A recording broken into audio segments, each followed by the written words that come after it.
Well, congratulations. That was quick. Thank you. Ooh. Yeah, yeah, I'm so happy. I cannot explain how. Well, obviously I was dancing the whole time, but man, like, this is what I do every single day. You know, I'm at the gym, 10 hours a day, six days a week, and then on my day off, I do a run. Do you get what I mean? And to be able to perform like that against a really legit guy who's also a bit of a giant, man, I'm so happy. I am so happy. Did that go kind of the way that you had expected? Did you think you'd get in and out of there that quick, or did you expect to have to go 3 rounds with him? No, I thought I'd finish him in the first. I thought, to be fair, he's a tough guy, so I thought worst case early second, but I knew I would finish it quite early. You know, I punch really hard, and I've got pretty decent ground game.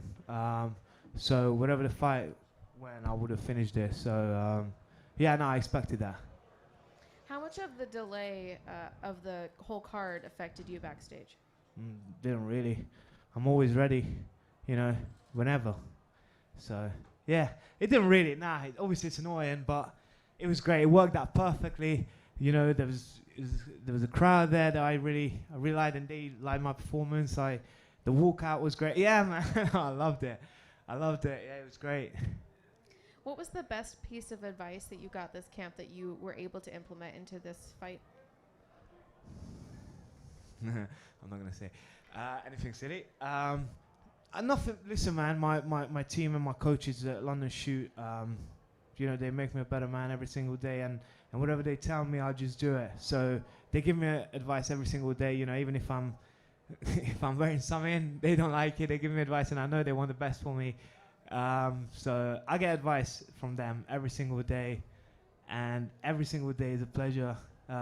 Like every single day that I spend with them is a pleasure, and yeah, I can't specifically point out one single advice. Well, I want to know what that silly thing is that made you. Oh, you don't want to know? I don't want to say it because I'm gonna get cancelled. Oh, okay. So I'm always this close to getting cancelled. Literally, I'm walking on the line. All I need is a little breeze, and I'll be cancelled. So I have to be, I have to be careful.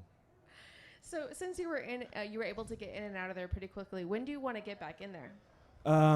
So I mean, you know, I had to miss out on that Charlie Ward fight, and that was very annoying. And I feel like that's a fight that I kind of need to have, you know, and that would put me in that level of competition as well, for the title. So maybe Dublin, if not Dublin, fight after. I want to fight at the end of the year. I want to get 3 fights out this year, make some money, knock some people out. Happy days. What a comeback, huh? Thank you. The guys at MMA Junkie put a little pressure on you this week with a pretty lengthy feature. Can you talk a little bit about that, I guess? And do you feel pressure when something like that goes down for you, and it feels like other people are trying to push you to the next level? Yeah, I mean, firstly, big shout out to Abby. Like he smashed that video, and I really appreciate his support. Do you know, like they say, pressure make diamonds, and I thrive under pressure. You know, that's what I like to be. I love the lights. I love everything. So it wasn't really, you know, I feel like now people are understanding the level I'm on. You know, everyone, it's crazy to think that people are calling me. Someone said I'm like the best hidden, best hidden secret talent in MMA, and another guy said I'm biggest prospect in MMA. And I feel like now people are seeing that, and it took me a lot of work. I've been fighting since I was like a year and a half. I started with karate, and I've been fighting since I was a kid, and now it's kind of paying off. And I had a 2.5 year of injuries and all that, and now I'm finally here and performing and proving these people right who are supporting me. It's an absolute pleasure. Well, you said pressured there, but and maybe it was by accident. But have you felt that pressure because of the family name and because your dad and everything? Basically, your entire career of competing. Not the family name. Obviously, it's a lot, but I'm doing everything for myself. You know, all that is just an extra. Do you get what I mean? But everything that I do it for myself. I do it for my team, and I do it for my family and friends. That's it. But mainly myself. So I don't really feel pressure like that. The only pressure I feel is what I put on myself, and I put on crazy pressure on myself every single day. Just so when it's time to perform, I'll be there performing. And then last one for me, if you continue on this trajectory, putting people away like you did tonight, continue sort of the rise toward stardom, I guess. Yeah. How much will you rely on somebody like MVP to kind of guide you through that and say, all right, man, this is what I sort of went through when I was in my first 10 fights and kind of growing and growing and growing?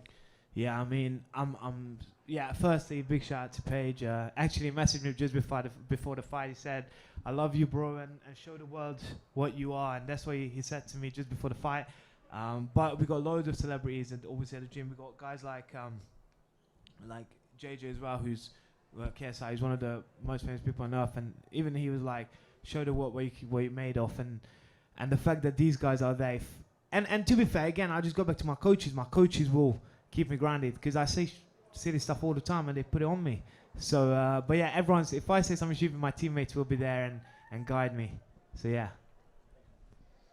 First, I gotta ask, those dance moves. Is that what you said you had in store for the? Nah, not really. I just flow with it. I just flow with it. Do you get what I mean? I'm always dancing.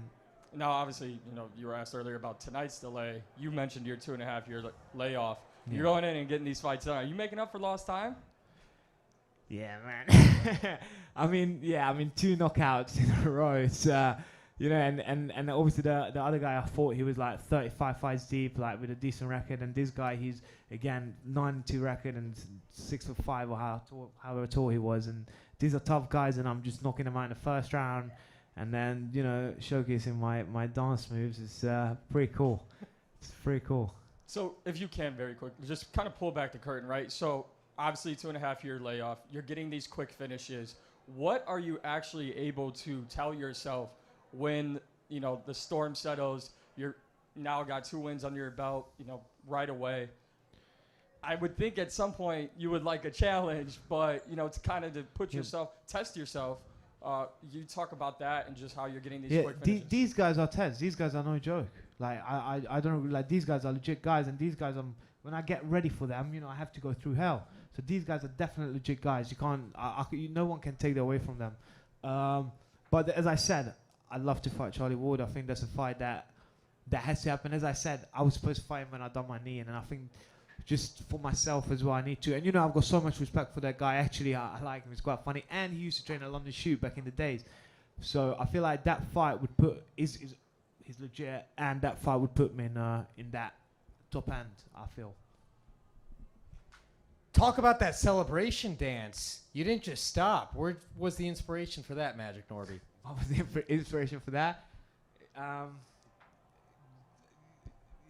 music that I like. That was the inspiration for that.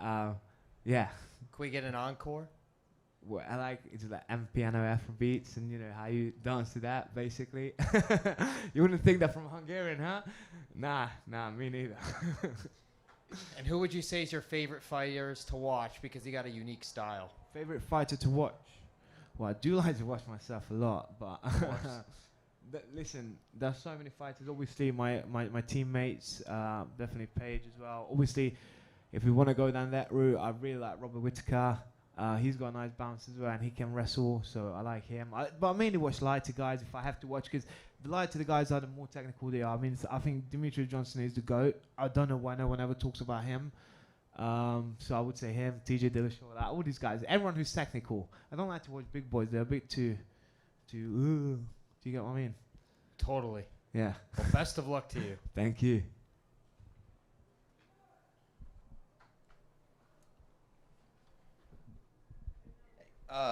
That straight right, or that overhand right, looked like it landed a couple times in the first 30 seconds. Was that a read you came into the fight with, or was that something that you just picked up on right away?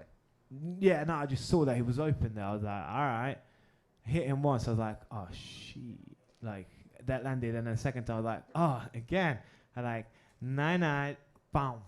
Falls over, done. To be fair, he stayed in, and I had to land a couple shots. And then I was like, oh, shit, he's out. And I was like, yeah, that's it. That's now 2 fights in a row with that overhand right being the ending strike. Is that becoming a signature move? Yeah, I carry a lot of power. I'm very lucky. I've got that. I've got a lot of power in my hands, and people need to be afraid of that. And I'm again, like, I'm so hard to get ready for, because I can wrestle. I can jits, and I've got crazy power in my hands. So whoever wants to fight me, they probably gonna their pants, because I'm a bit of a nightmare to get ready for. Thank you very much. Thank you. Thank you.